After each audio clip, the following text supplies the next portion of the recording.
Hola, mi nombre es Mario Lira y en este video hablaremos sobre una de las estafas más grandes en la historia. Esto tiene que ver con el caso de la empresa Sumitomo Corporation y la estafa llevada a cabo por aquel entonces jefe comerciante de la misma, Yasuo Hamanaka.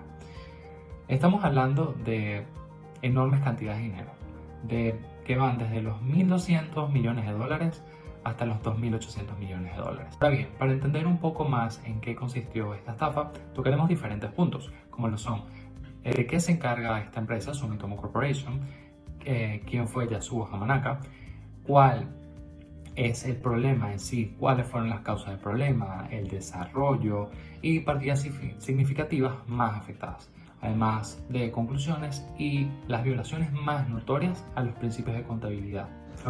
Sumitomo Corporation es una gran empresa japonesa que se dedica a la importación y exportación de una amplia gama de productos, entre las cuales están textiles, químicos, maquinaria, productos electrónicos, alimentos, incluso se dedica al área de logística, pero en este caso, o para este caso, nos enfocaremos en lo que es metales, más específicamente el cobre. Yasuo Hamanaka nació en el año 1950. Ahora, lo que nos concierne de su biografía y de su vida es que fue jefe comerciante o jefe de compras y ventas de la empresa Sumitomo Corporation. Ahora bien, también era llamado Mr. Cooper o Mr. 5%, pero de eso hablaremos más adelante para explicarles bien a qué se deben estos apodos.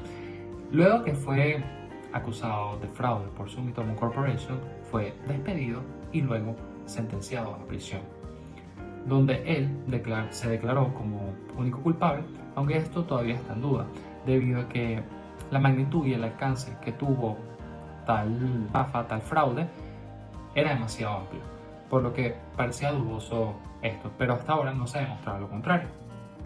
Ahora, el problema principal radica en que, bueno, efectivamente fue un fraude que involucraba cantidades enormes de dinero, cantidades de 1.600 millones de dólares, que luego aumentaron, esas pérdidas aumentaron de 1.600 millones de dólares a 2.800 millones de dólares. De hecho, se estima que este ha sido el mayor fraude en el mercado de metales, específicamente en el mercado de cobres. Las causas del problema se deben a que Yasuo Hamanaka realizaba compras y ventas agresivamente en el mercado de cobres. Esto se debía a que utilizaba contratos a futuro. ¿Y cómo utilizaba esta herramienta? Esta herramienta la utilizaba otorgando falsas predicciones, incluso contrarias a lo que eran las fluctuaciones en el mercado. Por lo tanto, parecía una oferta bastante buena y fructífera para la empresa, cuando en realidad no lo era. De esta forma, Yasuo Hamanaka lograba establecer distintos tipos de contratos a futuro con la empresa. Yasuo Hamanaka ocultó las pérdidas obtenidas por la empresa durante una década completa. Además, realizó préstamos multimillonarios en bancos de inversiones ilegalmente. ¿Por qué ilegalmente? Porque falsificaba las firmas de los altos directivos para obtener estos créditos.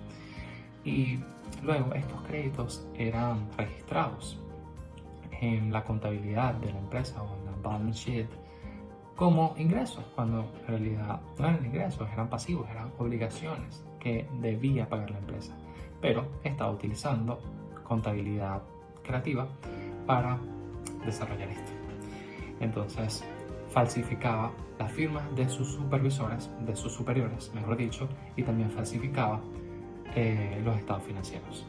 Debido al uso de la contabilidad creativa, como bien hablamos, que básicamente disfrazar los datos, ocultar los datos para presentar una situación financiera favorable para la empresa o la ideal para la gerencia, en resumidas cuentas es una forma oportunista de hacerlo.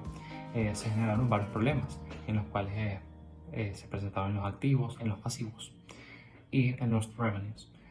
Esto se debe a que evidentemente no se estaba registrando de forma correcta y siguiendo los principios de contabilidad las operaciones de la empresa, como por ejemplo, y como ya se mencionó, el caso de las obligaciones y de los préstamos que debía pagar y que Yasuo Hamanaka solicitó ilícitamente a los bancos, además de las pérdidas por la compra y venta de cobre a través de contratos a futuros. Esto no se registraba como pérdida, más bien se utilizaba estos préstamos otorgados por los diferentes bancos como una ganancia.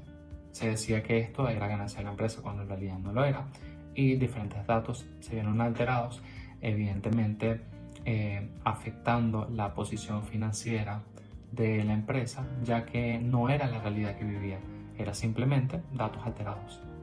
Existen distintos principios de contabilidad que fueron violentados totalmente como producto de la estafa de Yasuo Yamanaka.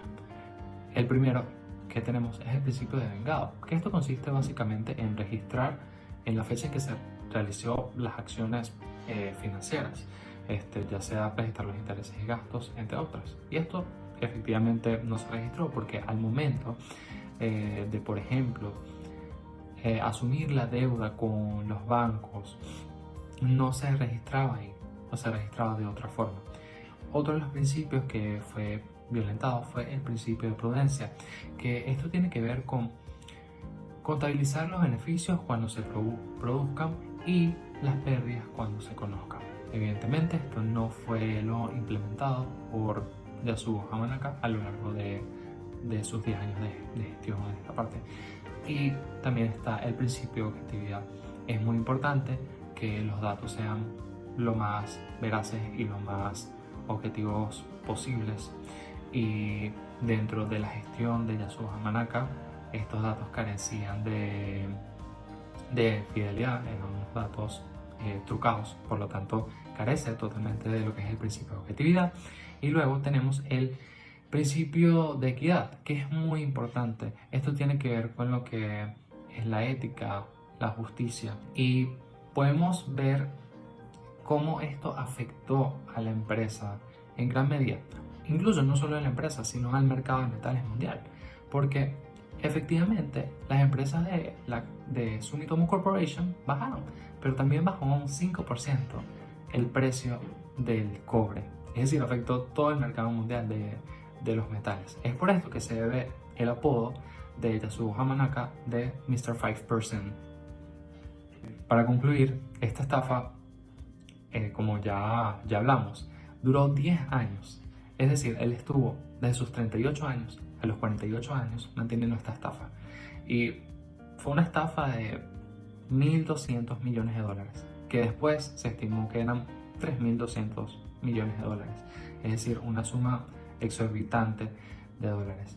Además de esto, podemos denotar cómo a través de la contabilidad creativa, a través de contratos a futuros y diferentes herramientas, logró mantener esto, logró presentar estados financieros totalmente falsos que incluso ubicaban a la empresa en el mercado con una buena posición cuando en realidad esto no era la realidad.